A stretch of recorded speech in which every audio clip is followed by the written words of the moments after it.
అంగన్వాడీలతో మంత్రివర్గం ఉపసంఘం చర్యలు విఫలమయ్యాయి. అంగన్వాడీ నేతలతో మంత్రివర్గ ఉపసంఘం తరపున మంత్రి బొత్స సత్యనారాయణ, ప్రభుత్వ ప్రధాన సలహాదారు సజ్జల రామకృష్ణారెడ్డి చర్చలు జరిపారు.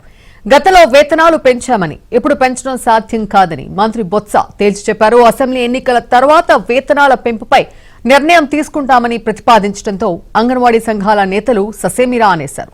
ఎన్నికల సమయంలో ఇచ్చిన హామీలను అమలు చేయాలని డిమాండ్ చేశారు. చర్చలు విఫలమవడంతో సమ్మె యథావిధిగా కొనసాగుతుందని ప్రకటించారు. సంక్రాంతి వరకు సమ్మె విరమించాలని ప్రభుత్వం కోరినప్పటికీ అంగన్వాడీలు మాత్రం ససేమిరా అనేశారు.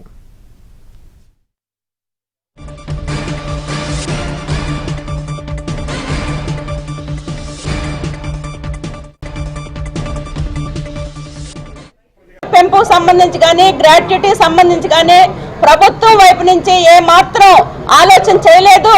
ఈ రోజు చర్చలు విఫలమైనవి. ఇంతకన్నా అన్యాయం ఇంకోటి ఉండదు. ఎప్పటికైనా రాష్ట్ర ప్రభుత్వం అంగన్వాడీ అక్క చెల్లెమ్మలకి అన్యాయం చేయొద్దు అని చెప్పేసి మేము డిమాండ్ చేస్తా ఉన్నాం.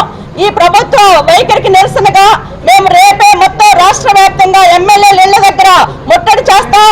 అట్లనే ప్రభుత్వం దిగి రాకపోతే రేపు జనవరి 3వ తారీఖున కలెక్టరేట్ దిగ్బంధనం చేస్తామని చెప్పేసి కూడా ఈ సందర్భంగా ఈ ప్రభుత్వానికి హెచ్చరిక చేస్తా ఉన్నాం. ప్రభుత్వం వెంటనే పునరాలోచన చేయాలి. అంగన్వాడీల మెయిన్ డిమాండ్ ఏదైతే ఉందో వేతనాల పెంపు, గ్రాట్యుటీ అమలు చేయాలి అని చెప్పేసి కూడా మేము డిమాండ్ చేస్తా ఉన్నాం. పండగ పోతే మళ్ళీ చెప్తామని అన్నారు. పండగ పోయిన తర్వాత కూడా జీతాన్ని ఏమాత్రం పెంచే ప్రసక్తి లేదని చెప్పినారు. నెక్స్ట్ గవర్నమెంట్లో జీతం పెంచుతానన్నారు. కాబట్టి ఖచ్చితంగా కూడా మహిళలనే ఇది కూడా లేకుండా 15 రోజుల నుంచి నడి రోడ్లో ఉంటే మహిళలు అనేది పట్టించుకోకుండా ఈరోజు గవర్నమెంట్ ఈ రకంగా చేయడం చాలా శోచనీయం. ఈరోజు అంగన్వాడీ వర్కర్లు అంటే చాలా చిన్న చూపు చూసే పరిస్థితి ఉన్నది. మేము అది పెంచినాం, అది చేసినాం, ఇది చేసినాం అని చెప్తున్నారు. ఏమాత్రం కూడా వాళ్ళు చేసినవన్నీ కూడా చాలా లోపభూషితంగా ఉన్నాయి.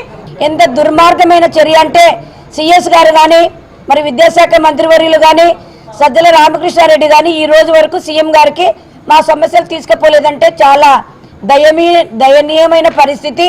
ఇప్పటికైనా సీఎం గారు చొరవ తీసుకొని ఖచ్చితంగా కనీస వేతనం 26,000 రూపాయలు ఇవ్వాలి.